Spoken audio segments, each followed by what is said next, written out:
do que foi o Nepal. Só que em primeiro lugar eu queria falar com vocês, sim, que é o que Deus tem ministrado no meu coração.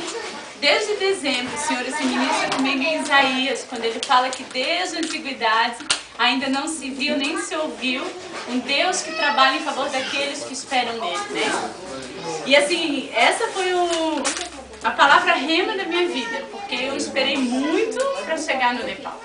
Foram 5 anos que eu esperei, foram 5 anos de promessa, 5 anos Deus falando, eu fazendo o que estava nas minhas mãos para chegar até lá.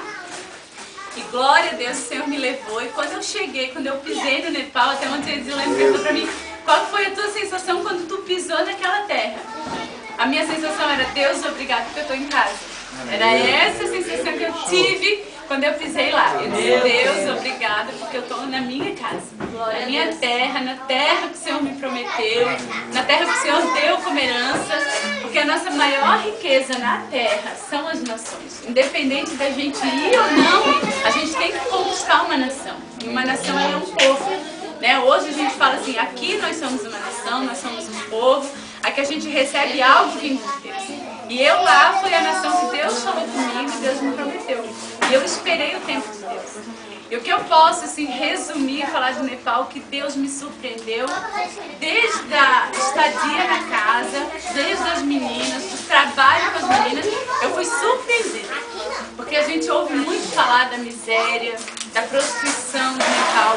Realmente é pior do que a gente imagina. A prostituição, o trabalho com as meninas, assim, é muito pior do que a gente vê, do que os vídeos mostram. Realmente elas são vendidas, elas são traficadas, elas são negociadas pelos próprios pais, pelos cafetões que são pagos para fazer essa negociação. A gente está num restaurante normal, comendo, fazendo lanche, lá está o cara negociando uma menina, entregando uma menina na tua cara. Isso é muito triste, tu não saber o que fazer. Só que tu tá lá para ser um referencial e uma diferença nas meninas que estão na casa. Então, o nosso trabalho na casa, o meu trabalho na casa foi um trabalho administrativo. Eu trabalhava com a adoção das meninas, mas não é adoção física. Era uma adoção financeira. Tipo assim, a gente quer adotar uma menina, a gente quer manter uma menina no Nepal. Já existia esse trabalho, mas não existia um comando disso. E eu, como sempre trabalhei assim nessa área administrativa, o pastor lá então pediu para mim assumir essa área. Então a gente trabalhou com uma adoção de escolas, que a visão das meninas Olhos de Deus é em 5 anos resgatar 3.000 meninas. Só que esses 5 anos já foi desde 2005.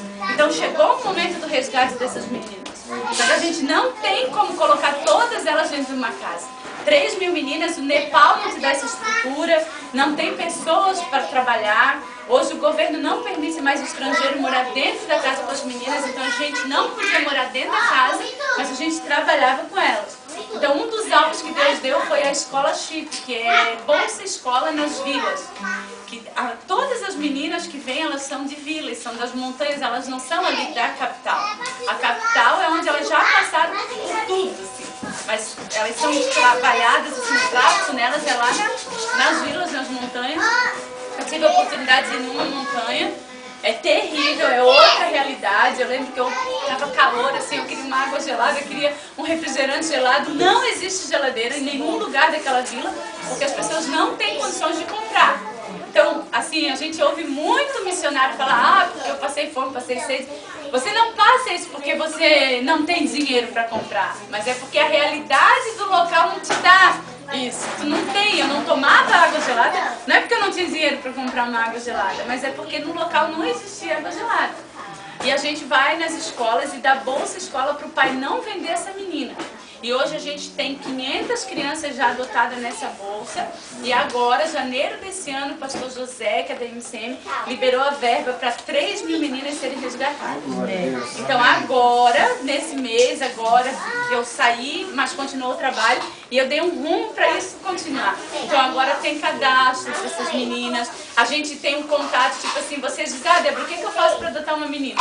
Eu mando para vocês o nome da criança, a foto, vocês sabem quem é a menina que vocês estão ajudando. Vocês têm o contato dela. Cada 3, 4 meses você recebe como que ela está na escola. É um alvo, uma visão que Deus deu para essas 3 meninas serem resgatadas. Então agora o que falta lá? Falta mão de obra. O dinheiro está sendo arrecadado para resgatar essas meninas, mas a mão de obra não tem quem trabalhe. O Nepal é um país, ele é 100 anos atrasado do Brasil. Então a mente do povo não alcança assim, um ritmo, né? A gente quer fazer as coisas para ontem, mas é para daqui a um mês, porque as coisas nunca acontecem do jeito que a gente quer.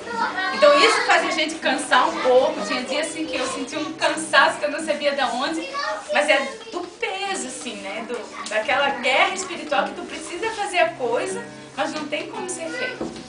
Só que as meninas, elas aprendem a reconhecer Jesus, porque Deus elas acreditam, porque tem 33 milhões de deuses, então para elas não tem diferença um Deus a mais.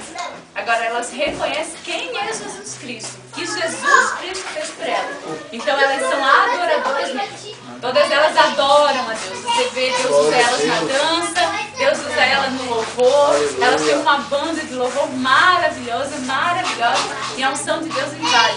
Porque elas são gratas a Jesus que mudou a vida delas. Porque elas sabem que elas seriam desgraçadas mesmo. Porque o Nepal ele é distribuído por castas. E castas é como se fosse o nosso sobrenome. Então, se eu sou de uma casta baixa, eu posso estudar para ser médica. Eu nunca vou ser valorizada porque a minha casta não me deixa. Então, se eu nasci para ser pobre, eu vou ser pobre o resto da minha vida. E eles não mudam essa mente, eles não têm uma mentalidade de crescer, de desenvolver. Até 2008 o país era governado por reis. Daí em 2008 teve a primeira eleição, colocaram o presidente não fez nada. Eu estava saindo de lá, estava começando uma guerra no Nepal, que eles queriam colocar o rei novamente. Porque o presidente queria mudar o país, não mudou nada. E em 2 anos ele não montou nenhuma constituição para o Nepal, continuava do mesmo jeito. Então se é para ter um governante lá que não faça nada, eles querem o rei de volta. E daí é os maoístas que são os governantes que mandam, né? Então eu saí de lá muito, assim, foi uma loucura, assim, a minha saída de lá, porque o país estava em guerra. Eu não tive como pegar ônibus, carro para ir para o aeroporto, eu fui de bicicleta. Aí a gente conta assim, tá engraçado porque não podia sair carro nenhum. A gente pode andar na rua, mas não de carro, de nada, não podia. Então é o que eu digo, não é que a gente não tem condições de ir, mas no momento não, a gente não podia. Eu não podia perder o avião porque os outros países não tem nada a ver com o que está acontecendo no Nepal. Então, e agora como é que a gente vai embora? E a gente foi de bicicleta, a gente contratou um rickshaw, que é os carregadores, né? E eles foram de bicicletinha e a gente pendurado nas malas, indo até o aeroporto, assim, são coisas cômicas, mas que é a realidade do Nepal. Eu saí de lá assim, bem chocada, saí de lá e estava muito cansada, assim, muito estressada dessa baderna toda. Mas é um país que eu creio assim, que está começando a receber Jesus aos poucos. E a despedida das meninas com você? Então, eu digo assim, ao mesmo tempo que eu sei que era a permissão de Deus, porque foi muito difícil eu vir embora, e eu não consegui me despedir, porque são 5 casas. Então eu não consegui me despedir das 5, eu me despedi só da 1, que era na minha rua. Por causa dessa guerra a gente não podia sair de casa e era muito longe uma casa da outra. Então eu não tive como, estava tudo organizado, feito um jantar pra gente, feito uma homenagem, estava tudo programado com as casas, só que não deu. Então eu acabei me despedindo da casa 1. Só que eu acho que isso é permissão de Deus, porque eu acho que eu não ia aguentar.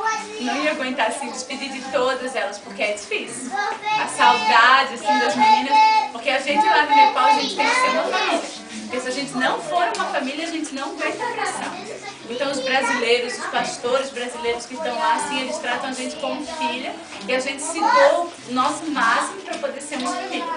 Senão a gente não aguenta. Mas foi muito difícil despedir. A minha ficha não tinha caído até o momento que eu cheguei lá para despedida. Na hora que eu cheguei lá, que eu sabia que no outro dia de manhã eu não ia mais estar ali, foi difícil, doeu, né? Mas eu sei que em tudo é o tempo de Deus. E é aquilo, né? Desde a antiguidade não se viu um Deus que trabalha por aqueles que não esperam. Então assim, a gente tem que aprender a esperar o tempo de Deus para todas as coisas. Porque quando a gente está no tempo da espera, a gente não entende nada.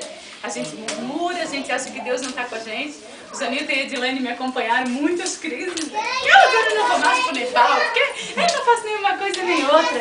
Porque tem uma promessa, tem um chamado, mas se não vê nada acontecer, isso é independente de chamado, isso é em tudo na vida da gente, né? A gente tem um sonho, a gente quer fazer acontecer, mas parece que tudo vai ao contrário daquilo.